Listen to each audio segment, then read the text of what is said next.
नमस्कार। SBT news में आपका स्वागत है। पेश है 1 अप्रैल शनिवार सुबह 6:15 बजे राजस्थान की बड़ी खबरें। गुजरात हाईकोर्ट के सिंगल जज जस्टिस बीरेन वैष्णव ने चीफ इंफॉर्मेशन कमिश्नर के 2016 में दिए गए आदेश को रद्द कर दिया। इस आदेश में पीएमओ के जन सूचना अधिकारी और गुजरात यूनिवर्सिटी और दिल्ली यूनिवर्सिटी के पीआईओ को मोदी की ग्रेजुएशन और पोस्ट ग्रेजुएशन डिग्री की डिटेल पेश करने के निर्देश दिए गए थे। कोर्ट ने इस मामले में आप नेता और दिल्ली के सीएम अरविंद केजरीवाल पर 25,000 रुपए का जुर्माना भी लगाया, जिन्होंने पीएम के डिग्री सर्टिफिकेट्स की डिटेल मांगी थी। ये पैसा गुजरात राज्य विधिक सेवा प्राधिकरण के पास जमा किया जाएगा। हाईकोर्ट ने 2 महीने पहले केस की सुनवाई पूरी कर ली थी और फैसला सुरक्षित रख लिया था। राजस्थान में मौसम बिगड़ने का दौर लगातार जारी है। जयपुर में शुक्रवार दोपहर बाद बारिश हुई। अलवर और बीकानेर में ओले गिरे। जयपुर में बरसात से तापमान में 3 डिग्री सेल्सियस तक की गिरावट आई। मौसम विभाग ने अगले 24 घंटे में प्रदेश में आंधी के साथ बारिश के आसार जताए हैं। जयपुर मौसम केंद्र के निदेशक राधेश्याम शर्मा ने बताया कि अगले 24 घंटे में राजस्थान में सक्रिय वेस्टर्न डिस्टर्बेंस के एक्टिव होने से जयपुर, सीकर, अलवर, नागौर, झुंझुनू, चूरू, भरतपुर, बीकानेर, धौलपुर, करौली, बूंदी, कोटा, बारां, जोधपुर में 40 किलोमीटर प्रति घंटे की रफ्तार से आंधी चलने की आशंका है।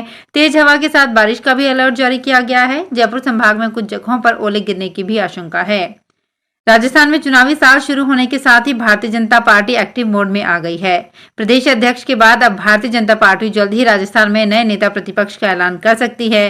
राजस्थान बीजेपी के प्रभारी अरुण सिंह ने कहा कि 2 दिन में पार्टी विधायकों की बैठक आयोजित होगी, जिसमें विधायकों की राय के आधार और पार्टी आलाकमान के निर्णय के बाद नेता प्रतिपक्ष के नाम का ऐलान किया जाएगा। हालांकि नेता प्रतिपक्ष कौन होगा, इसको लेकर अरुण सिंह ने फैसला पार्टी विधायकों द्वारा करने की बात कही है। राजस्थान में आज 1 अप्रैल यानी नए फाइनेंशियल ईयर की शुरुआत और इसी के साथ आपके जीवन में बहुत कुछ बदलने वाला है। अब आज से आपको कई सुविधाओं के लिए ज्यादा पैसा खर्च करना पड़ेगा, तो फ्री बिजली से लेकर किराया तक में आपको कुछ छूट भी मिलेगी।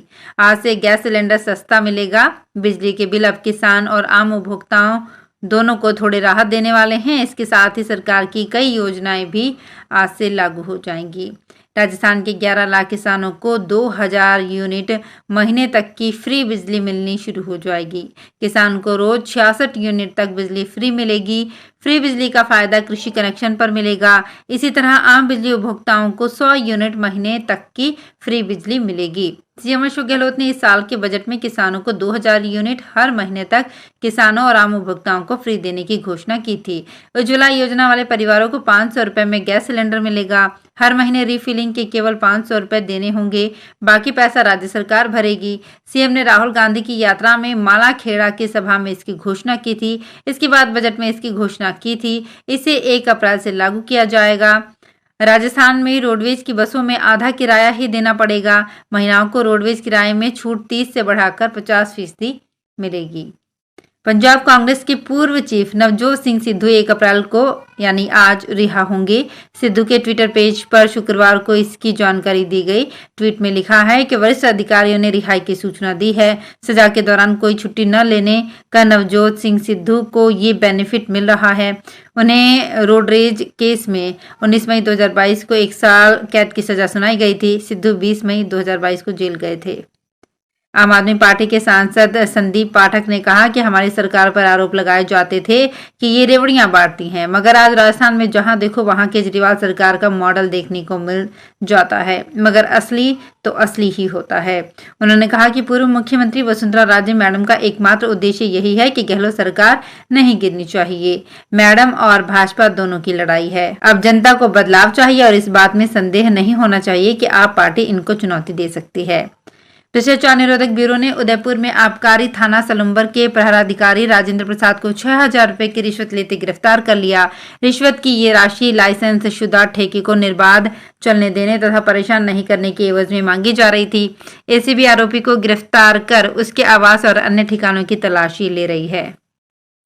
धौलपुर से तांतपुर और सर मथुरा के लिए चलने वाली 113 साल पुरानी नैरो गेज ट्रेन का सफर शुक्रवार को थम गया। इसके साथ ही ये ट्रेन इतिहास के पन्नों में दर्ज हो गई। शुक्रवार को आखिरी बार ट्रेन को धौलपुर रेलवे स्टेशन से रवाना किया गया। ट्रेन में कलेक्टर अनिल अग्रवाल के साथ कई प्रशासनिक अधिकारी मौजूद रहे। बाड़ी तक ट्रेन में सफर करने के बाद सभी अधिकारी वापस धौलपुर लौट आए। दरअसल नैरो गेज ट्रेन के रूट को ब्रॉड गेज में परिवर्तित किया जा रहा है। रूट के आमान परिवर्तन के चलते 31 मार्च को आखिरी बार नैरो गेज ट्रेन रवाना की गई।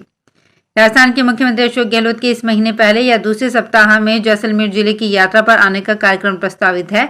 हालांकि अभी तक निश्चित तारीख तय नहीं की गई है, लेकिन मुख्यमंत्री के दौरे की तीव्र संभावनाओं के मद्देनजर प्रशासन और संबंधित महकमे पूर्व की आवश्यक तैयारियों में जुट गए हैं। माना जा रहा है कि गहलोत जैसलमेर व पोखरण दोनों विधानसभा क्षेत्रों का दौरा कर अहम कार्यों का शिलान्यास कर सकते हैं। इसी तरह से मुख्यमंत्री के जिले में आम सभा को भी संबोधित किए जाने का कार्यक्रम है। जानकारी के अनुसार आम सभा का आयोजन जैसलमेर विधानसभा क्षेत्र के ग्रामीण इलाके में होने की ज्यादा बड़ी संभावना है। पश्चिम मध्य रेलवे के कोटा मंडल ने यात्रियों की सुविधाओं में विस्तार करते हुए कोटा स्टेशन पर विशेषकर महिला यात्रियों की सुविधा को ध्यान में रखते हुए सैनिटरी पैड वेंडिंग मशीन की शुरुआत की है। आधिकारिक सूत्रों ने बताया कि इस वेंडिंग मशीन में सैनिटरी पैड के अतिरिक्त कोविड से संबंधित विभिन्न उत्पाद उचित दर पर उपलब्ध होंगे। इससे ये प्रस्ताव रेल यात्रियों के लिए सुविधाजनक प्रतीत होगा। ये कार्य खुली ई निविदा के माध्यम से 3 वर्षों की अवधि के लिए आवंटित किया गया है। राजस्थान सरकार द्वारा प्रतियोगी परीक्षाओं सहित सार्वजनिक परीक्षाओं में पेपर लीक प्रकरण रोकने और नकल माफिया के खिलाफ कार्यवाही के लिए उठाए जा रहे सख्त कदमों के तहत अब स्पेशल ऑपरेशन ग्रुप में स्पेशल टास्क फोर्स का गठन किया जाएगा। मुख्यमंत्री गहलोत ने प्रकरणों में लिप्त दोषियों के विरुद्ध कड़ी कार्रवाई के लिए इस आशय के प्रस्ताव का अनुमोदन किया है। इस निर्णय से बेरोजगार और मेहनती अभ्यर्थियों को न्याय मिलेगा और परीक्षाओं में गोपनीयता बनी रहेगी। साथ ही चीटिंग संबंधी मामलों में प्रभावी जांच कर अपराधियों को सख्त से सख्त सजा दिलाने में सहायता मिलेगी। सवाई माधोपुर में जिला प्रशासन ने गंदगी फैलाने पर एक मैरिज गार्डन, सरस डेयरी बूथ और 2 होटल्स के खिलाफ कार्रवाई की है। जिला कलेक्टर सुरेश कुमार ओला के निर्देशन में गंदगी फैलाने पर मैरिज गार्डन व डेयरी बूथ को सीज किया गया। जिला कलेक्टर के निर्देशन में नगर परिषद की टीम ने इस कार्रवाई को अंजाम दिया है। नगर परिषद आयुक्त होतीलाल मीणा ने बताया कि लगातार शहर में गंदगी फैलने की शिकायतें मिल रही थी। इस पर जिला कलेक्टर के निर्देशन में कार्रवाई करते हुए रणथंबा रोड पर हिल व्यू मैरिज गार्डन को सीज किया गया है। इसी के साथ झूमर बावड़ी के पास स्थित एक सरस डेयरी बूथ पर भी कार्रवाई की गई। डेयरी बूथ को पूर्व में 2 बार अतिक्रमण हटाने के निर्देश दिए गए थे, लेकिन डेयरी बूथ संचालक ने अतिक्रमण नहीं हटाया था, जिसके चलते डेयरी बूथ को सीज किया गया। वहीं रणथंबा स्थित होटल रिजेंटा व अनुराग पैलेस में ठोस कचरा प्रबंधन सही से नहीं किया जा रहा था, जिसकी शिकायत स्थानीय लोगों ने प्रशासन से की थी। बूंदी जिले की लाखेरी नगर पालिका में अब सफाई कर्मचारी अपने मूल पद पर ही काम कर सकेंगे। पालिका ऑफिस और अन्य जगहों पर लगे सफाई कर्मचारियों को मूल पद पर लगाने के निर्देश दिए गए हैं। पालिका में कार्यालय और अन्य जगह काम कर रहे सफाई कर्मचारियों को मूल पद के हिसाब से काम लेने की मांग को लेकर धरना चल रहा है। पालिका में 200 सफाई कर्मचारियों में से 9 कर्मचारियों को दूसरे कार्य में लगा रखा था। बूंदी की लाखेरी नगर पालिका में ईओ मोती शंकर नागर ने सफाई निरीक्षक ओम प्रकाश को निर्देश देते हुए सफाई कर्मचारियों को मूल पद पर लगाकर काम लेने के निर्देश दिए हैं। गुजरात के अहमदाबाद में शुक्रवार को नरेंद्र मोदी के पोस्टर लगाने वाले 8 लोगों को गिरफ्तार किया गया। ये गिरफ्तारियां आम आदमी पार्टी के पोस्टर कैंपेन शुरू होने के 1 दिन बाद हुई है। अहमदाबाद पुलिस ने बताया कि शहर में जगह जगह पोस्टर लगाए गए थे, केस दर्ज कर लिया गया है। हरियाणा पुलिस की जिस महिला सब इंस्पेक्टर को भिवानी में एक महिला से 5,000 रुपए की रिश्वत लेने के मामले में पकड़ा गया था, उसे ईमानदारी और अच्छे काम के लिए गणतंत्र दिवस कार्यक्रम में सम्मानित किया गया था। जनवरी महीने में उसे ये सम्मान मिला और मार्च महीने में रिश्वत लेते हुए एंटी करप्शन ब्यूरो ने उसे गिरफ्तार कर लिया। आपको बता दें कि भिवानी के बवानी खेड़ा थाने में तैनात एसआई मुन्नी देवी ने थाने में चल रहे महिला के केस में पैसों की रिकवरी के लिए उसे 5,000 रुपए की रिश्वत मांगी थी। इसी मामले में पीड़िता ने एंटी करप्शन ब्यूरो को शिकायत दी थी। तो फिलहाल इस बुलेटिन में इतना ही। फिर हाजिर होंगे कुछ और बड़ी खबरों के साथ।